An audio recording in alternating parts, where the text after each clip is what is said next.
Sa ngalan ng Ama at ng Anak at ng Espiritu Santo. Amen. Ang pagpapala ng ating Panginoong Jesucristo, ang pag-ibig ng Diyos Ama, at ang pagkipagkaisa ng Espiritu Santo, naway sumainyo lahat. At sumaiyo rin. Mga kapatid, aminin po natin ang ating mga kasalanan at humingi tayo ng tawad sa Diyos upang tayo maging marapat gumanap sa banal na pagdiriwang.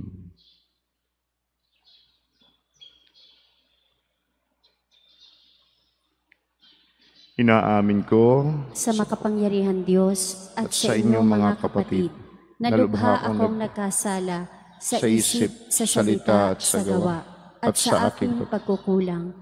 Kaya isinasamo ko sa mahal na Birheng Maria, sa lahat ng mga anghel at mga banal, at sa inyong mga kapatid, na ako'y panalangin sa Panginoong ating Diyos. Kaawaan tayo ng Diyos sa makapangyarihan, patawarin tayo sa ating mga kasalanan, at patnubayan tayo sa buhay na walang hanggan. Amen. Panginoon, kaawaan mo kami. Panginoon, kaawaan mo Kristo, kaawaan mo kami. Kristo, kaawaan mo kami. Panginoon, kaawaan mo kami. Panginoon, kaawaan mo kami. Manalangin tayo.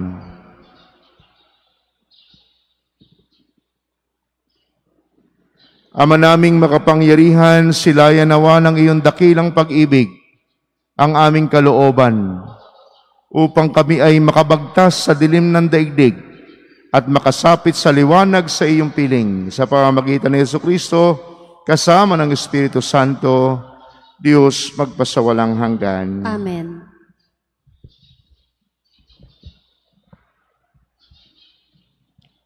Pagbasa mula sa unang sulat ni Apostol San Juan. Minamahal kong mga kapatid, tinatanggap natin ang anumang ating hingin sa Diyos sapagkat sinusunod natin ang Kanyang mga utos at ginagawa ang nakalulugod sa Kanya. Ito ang Kanyang utos. Manalig tayo sa Kanyang anak na si Jesucristo at mag-ibigan gaya ng iniutos ni Kristo sa atin. Ang sumusunod sa utos ng Diyos ay nananatili sa Diyos at nananatili naman sa Kanya ang Diyos. At sa pamamagitan ng Espiritong ipinagkaloob niya sa atin, ay nalalaman nating nananatili siya sa atin. Mga minamahal, huwag ninyong paniwalaan agad ang bawat nagsasabing sumasa kanila ang Espiritu. Sa halip ay subukin ninyo upang malaman kung mula sa Diyos ang Espiritong sumasa kanila, sapagkat marami ng bulaang propeta ang lumitaw sa sanlibutan. Ito ang pagkakakilanlan kung sino ang kinaroroonan ng Espiritu ng Diyos. Ang nagpahayag na si Jesucristo ay naging tao, ay siyang kinaroroonan ng Espiritong mula sa Diyos. Subalit, ang hindi nagpapahayag ng gayon tungkol kay Jesus ay hindi na kinaroroonan ng Espiritong mula sa Diyos. Ang Espiritu ng Antikristo ang nasa Kanya. Nasabi na sa inyong ito'y darating at ngayon nga'y nasa sanlibutan na.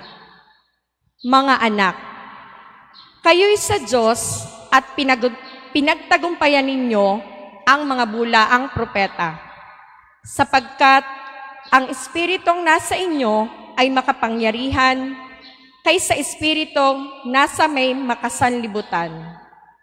Sila'y sa sanlibutan, kaya't mula sa sanlibutan ang itinuturo nila at nakikinig sa kanila ang sanlibutan. Ngunit tayo sa Diyos. Ang sino mang kumikilala sa Diyos ay nakikinig sa atin. Ngunit hindi nakikinig sa atin ang sino mang hindi sa Diyos. Sa ganito nga natin nakikilala ang Espiritu ng katotohanan at ang Espiritu ng kamalian. Ang salita ng Diyos. Salamat sa Diyos.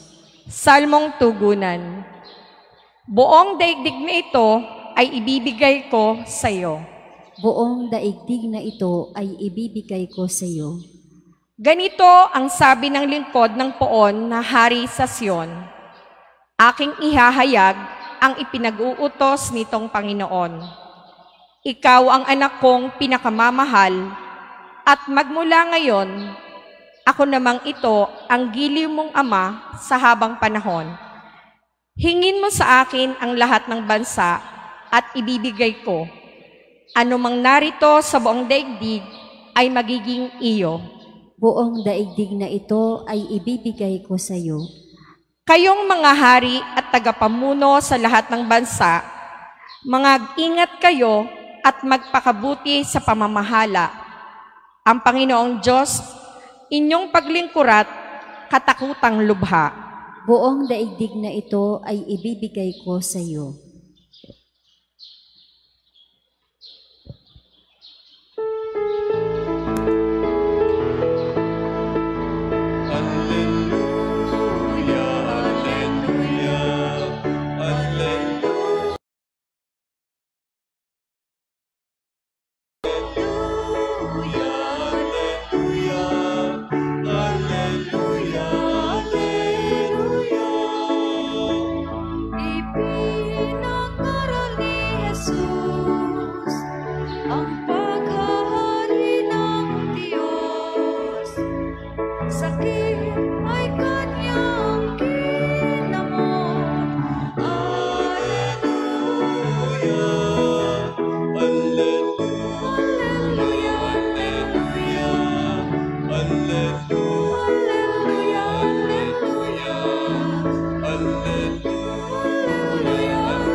Sumainyo ang Panginoon. At sumaiyo rin. Ang mabuting balita ng Panginoon ayon kay San Mateo. Papuri sa iyo, Panginoon. Noong panahong iyon, nabalatian na Jesus na ibinalanggo si Juan. Kaya't bumalik siya sa Galilea. Ngunit hindi na siya sa Nazaret na nirahan, kundi sa Capernaum. Ang bayang ito nasa baybayin ng lawan ng Galilea, sa mga hangganan ng Zabulon at Naphtali. Sa gayoy natupad ang sinabi ni Propeta Isaías, sa lupain ng Zabulon at sa lupain ng Naphtali, daanan ng gawing dagat sa ibayo ng Jordan, Galilea ng mga hintil. Itong bayang nag-apuhap sa gitna ng kadiliman. Sa wakas ay nakakita ng maningning na ilaw. Liwanag na taglay nito'y siya ngayon ang tumatanglaw sa lahat ng nalugami sa lilim ng kamatayan. Magmula noon ay nangaral na si Jesus. Ang sabi niya, pagsisihan niyo at talikdan ng inyong mga kasalanan, sapagkat malapit nang maghari ang Diyos.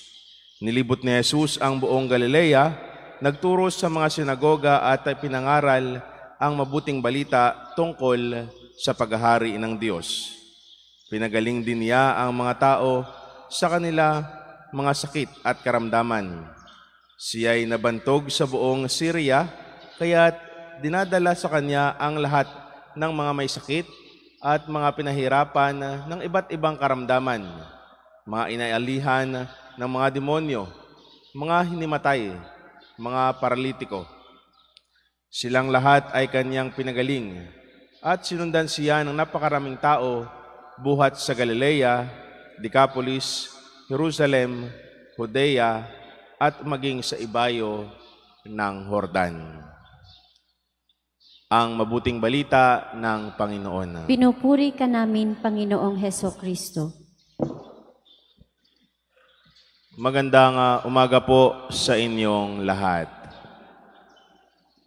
Tayo po ay nasa linggo pa rin ng Epifania. Ang tawag dito ay the Epiphany Week. Patuloy nating ipinagdiriwang ang kadakilaan ng Diyos ngayon sa Kapaskuhan ng pagkakataong tao ng kanyang anak na si Jesucristo, hanggang sa pagtapos nito sa kapistahan ng pagbibinyag. Ano? Itong week na ito ay tinatawag pa nating Epiphany Week. Ano? Pagkatapos nitong linggong ito ay ang pagbibinyag ni Jesus.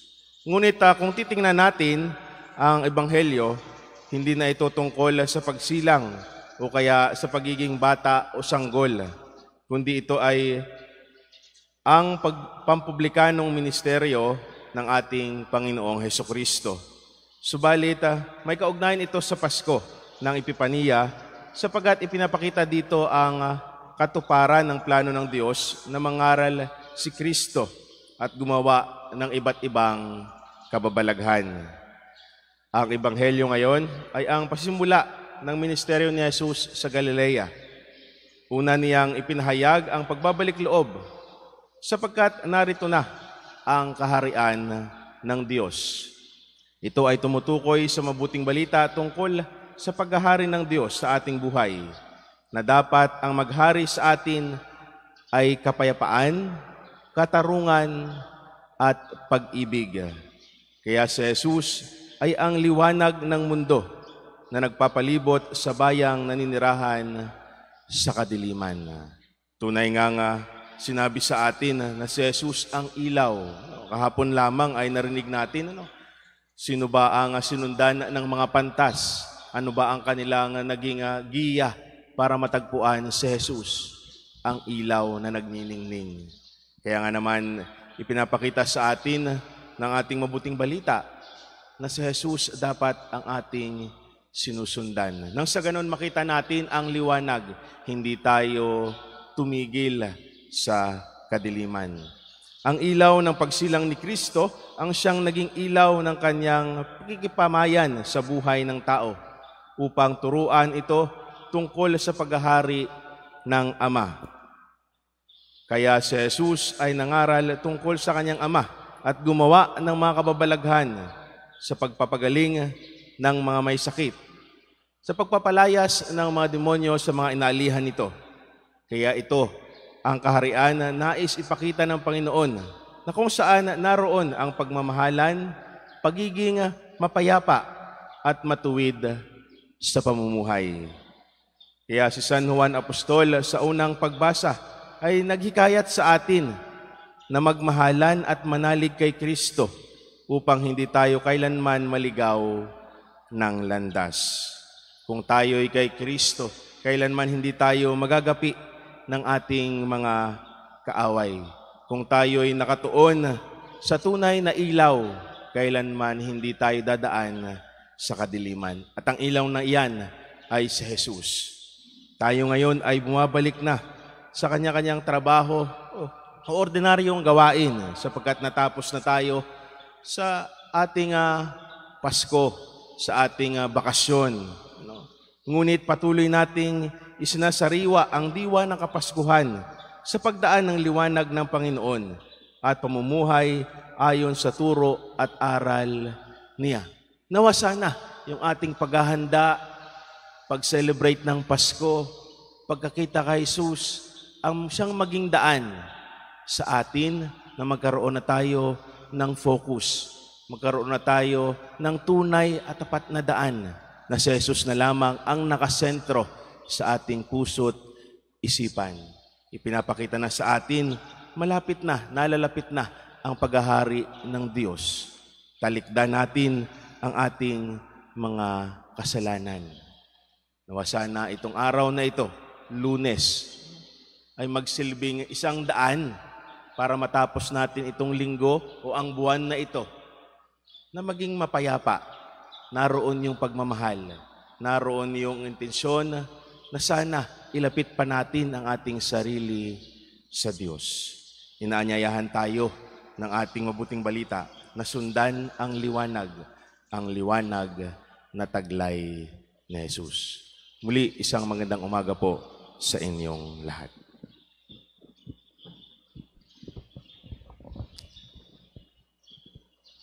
Itinuro ni Juan Bautista si Jesus bilang anak ng Diyos. Ituon natin ang ating mga puso at isipan sa Kanya sa ating panalangin. Panginoon, dinggin mo ang aming panalangin. Panginoon, dinggin mo ang aming panalangin.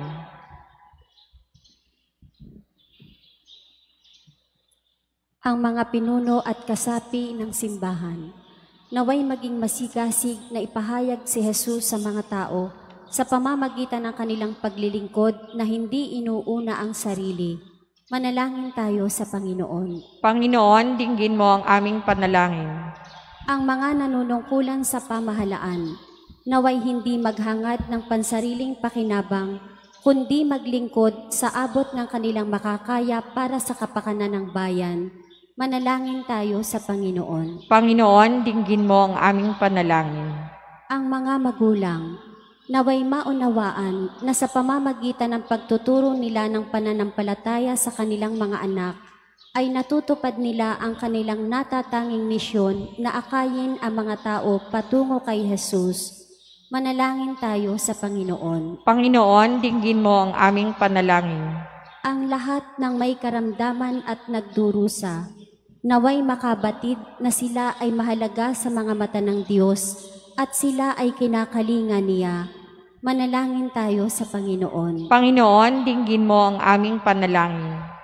Ang ating mga kaibigan na sa binyag ay namatay kasama ni Kristo at ngayon ay natapos na ang paglalakbay sa lupa.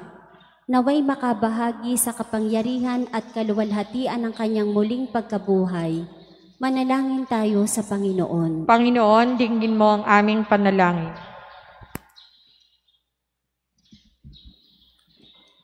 Ama naming Diyos, tinupad mo ang iyong pangako sa aming sa paghahandog ng iyong anak.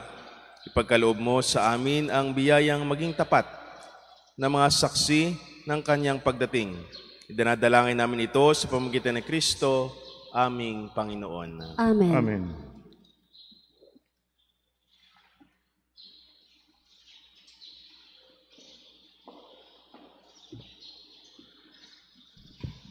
Kapuri-puri ka Diyos sa mga lumikha sa libutan, sa inyo pong gagandahang loob naritong aming mayaalay. Mula sa lupa at bunga ng aming paggawaan, tinapay na ito para maging pagkaing nagbibigay buhay. Kapuri-puri ang poong may kapal, ngayon at kailanman.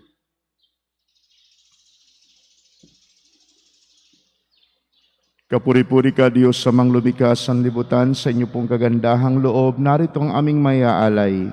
Mula sa katas ng ubas at bunga ng aming paggawaang, alak na ito nagbibigay ng iyong Espiritu.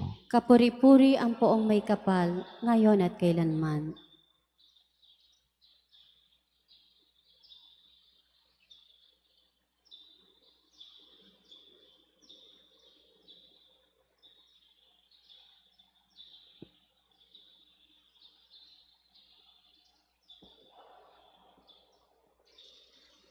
Manalangin kayo mga kapatid upang ang ating paghahain at ang ating mga panalangin ay kalugdan at pakinggan ng Diyos Amang makapangyarihan. Tanggapin nawa ng Panginoon itong paghahain sa iyong mga kamay, sa kapurihan niya at karangalan sa ating kapakinabangan at sa buong sambayanan niya. Ama naming lumikha, tanggapin mo ang mga alay upang maganap ang pagpapalitan ng iyong kaloob at ng aming handog sa aming paghahain na iyon na ring ibinigay para kami maging marapat na iyong paunlakan. Sa pamamagitan ni Jesucristo kasama ng Espiritu Santo, magpasawalang hanggan. Amen. Sumainyo ang Panginoon. At sumaiyo rin. Itaas sa Diyos ang inyong puso at diwa. Itinaas na namin Pasalamatan sa natin ang Panginoong ating Diyos. marapat na siya ay pasalamatan. Ama naming makapangyarihan, tunay ngang marapat na ikaw ay aming pasalamatan sa pamamagitan ni Jesucristo na aming Panginoon. Sa katauhan ng iyong isinugong Mesiyas, nahayag sa amin ang katuparan ng iyong balak. Ngayon ngay iyong ipinakikita sa tanan, ang liwanag na tumatanglaw sa sangkatauhan. Sa pagpapahayag ng anak mong ginigiliw, na siya ay hindi na iba sa amin, minarapat mong sa pagkatao namin magdingning, ang kariktan ng kadakilaan niyang di magmamaliw. Kaya kaysa ng mga anghel nagsisiawit ng papuri sa iyo, nang walang humpay sa kalangitan, kami nagbubunyi sa iyong kadakilaan. Santo, Santo, Santo, Panginoon Diyos na mga hukbo, napupuno ang langit at lupa ng kadakilaan mo. O sana sa kaitaasan, pinagpala ang naparirito sa ngalan ng Panginoon. O sana sa kaitaasan. Ama naming banal, ikaw ang bukal ng tanang kabanalan. At sa pamamagitan ng iyong Espiritu, gawin po ninyong banal ang mga kaloob na ito upang para sa amin ay maging katawan at dugo ng aming Panginoong Hesukristo. Bago niya pinagtiis ang kusang loob na maging handog, hinawakan niya ang tinapay, pinasalamatan kaniya, pinagati-hati niya iyon, iniabot sa kanyang mga alagad at sinabi, "Tanggapin ninyong lahat ito at kanin, ito ang aking katawan na ihahandog para sa inyo."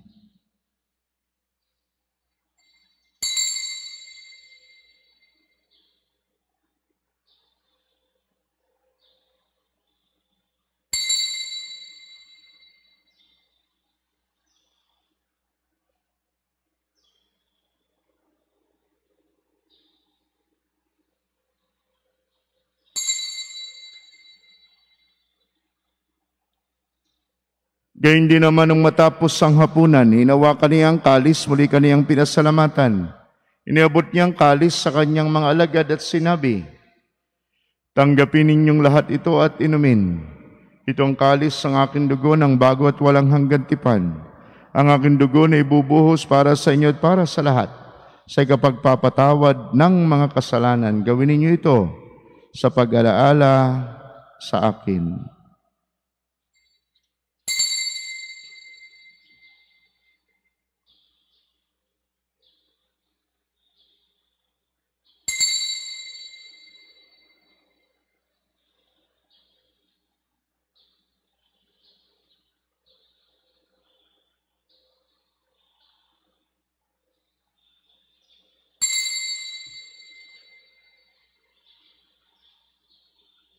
Ang misteryo ng ating pananampalataya. Si Kristo'y namatay, si Kristo'y nabuhay, si Kristo'y babalik sa wakas ng panahon. Ama, ginagawa namin ngayon ang pag-alaala sa pagkamatay at muling pagkabuhay ng iyong anak.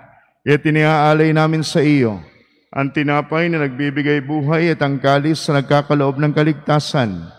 Kami nagpapasalamat dahil kami iyong minarapat at tumayo sa harap mo para maglingkod sa iyo. Isinasamo po namin kaming mga magsasalo-salo sa katawan at dugo ni Kristo ay mabuklod sa pagkakaisa sa pamamagitan ng Espiritu Santo. Ama, lingapin mo iyong simbahang laganap sa buong daigdig. Puspusin po ninyo kami sa pag-ibig. Kay San Francisco na aming Santo Papa at ni Gilbert na aming obispo, lahat ng mga obispo at ng tanang kaparian. Alalahanin po ninyo ang mga kapatid naming nahimlay na ng may pag-asang sila'y muling mabubuhay. Gayon din ang lahat ng mga pumanaw, lalo tigit silang malalapit sa aming buhay. Kaawaan po ninyo sila at patuloyin sa iyong kaliwanagan. Kaawaan po ninyo at pagindapatin kaming lahat na makasalo sa iyong buhay na walang wakas. Kaysa ng mahal na Birheng Maria, Ina ng Diyos, kaysa ni San Jose na kanyang kalililisang esposo at minamahal naming patron, kaysa ng mga apostol at ng lahat ng mga martir at banal, lalo tigit ni na San Lorenzo Ruiz, San Pedro Calungsod at San Jose Marelo, na namuhay dito sa daigdig ng kalugod-lugod sa iyo. May pagdiwang po nawa namin ang pagpupuri sa ikararangal po ninyo sa pamamagitan ng iyong anak na aming Panginoong Hesukristo. Sa pamamagitan ni Kristo, kasama niya at sa Kanya, ang lahat ng parangal at papuri ay sa Diyos amang makapangyarihan, kasama ng Espiritu Santo magpasawalang hanggan.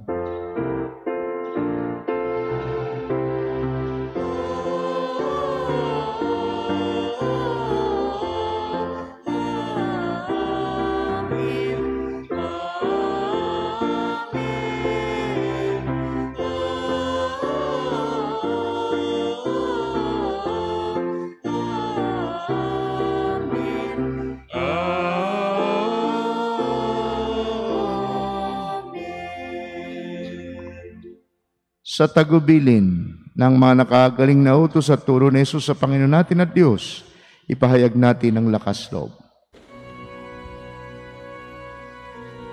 Ama namin, sumasalangit ka, sambahin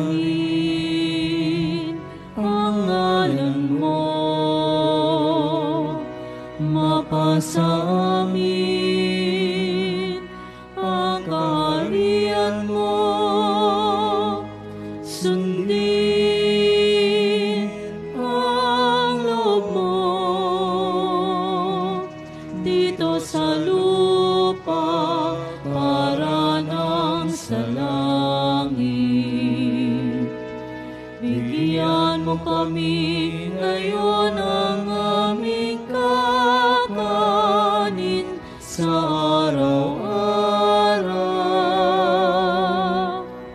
At patawarin mo kami sa aming mga sala para ng pagpapatawad namin sa nagkakasala sa amin.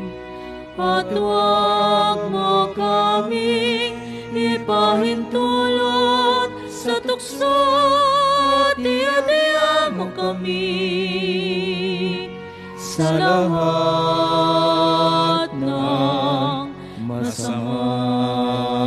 Inihiling po namin kami adiyas sa lahat ng masama, pagkalooban ng kapayapaan araw-araw, iligtas sa kasalanan, at ilayo sa lahat ng kapahamakan, samantalang aming pinananabigan ang dakilang araw ng pagpapahayag ng tagapagligtas naming si Jesucristo. Sapagkat iyo ang kaharian, ang kapangyarihan at ang kapurihan, magpakailanman. Amen. Panginoong Jesucristo, sinabi mo sa iyong mga apostol, kapayapaan ang iniiwan ko sa inyo, ang aking kapayapaan ang ibinibigay ko sa inyo. Tunghayan po ninyo ang aming pananampalataya at huwag po naman ang napakarami naming mga pagkakasala. Pagkalooban po ninyo kami ng kapayapaan at pagkakaisa, lalo tigit dito sa aming parokya at sa loob ng aming mga tahanan ayon po sa inyong banal na kalooban, kasama ng Espiritu Santo, magpasawalang hanggan. Amen. Ang kapayapaan ng Panginoon naway laging sumainyo. At sumaiyo rin. Magbigayan kayo ng kapayapaan sa isa't isa. Kordero ng Diyos na nag-aalis ng mga kasalanan ng sanlibutan, maawa ka sa amin. Kordero ng Diyos na nag-aalis ng mga kasalanan ng sanlibutan, maawa ka sa amin. Kordero ng Diyos na nag-aalis ng mga kasalanan ng sanlibutan, ipagkaloob mo sa amin ang kapayapaan.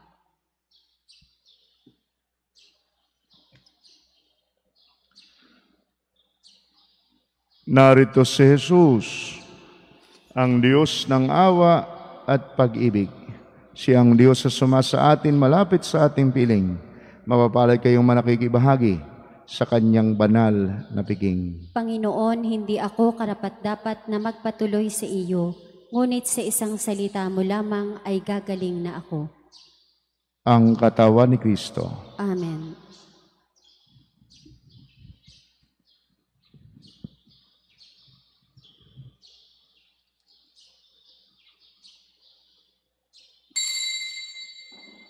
Panginoong Hesus, ako ay nananalig na ikaw ay nasa kabanal-banalang sakramento sa altar. Iniibig kita ng higit sa lahat at minimithi kong tanggapin ka sa paraang espiritual dahil hindi ko kayang tanggapin sa panahon ngayon ang iyong katawan at dugo sa banal na sakramento. Kahit man lang sana ay matanggap kita sa paraang espiritual sa aking puso. Niyayakap kita na para bang andito ka na talaga sa aking puso at iniaalay ko ng buong puso ang aking sarili sa iyo. Huwag mong pahintulutang mawalay ako sa iyo. Amen.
Ama naming mapagmahal, kaming iyong pinapagsalo sa banal na paikinabang, ay patatagin mong ganap sa aming pamumuhay araw-araw sa pamamagitan ng Jesucristo, kasama ng Espiritu Santo, Diyos magpasawalang hanggan. Amen.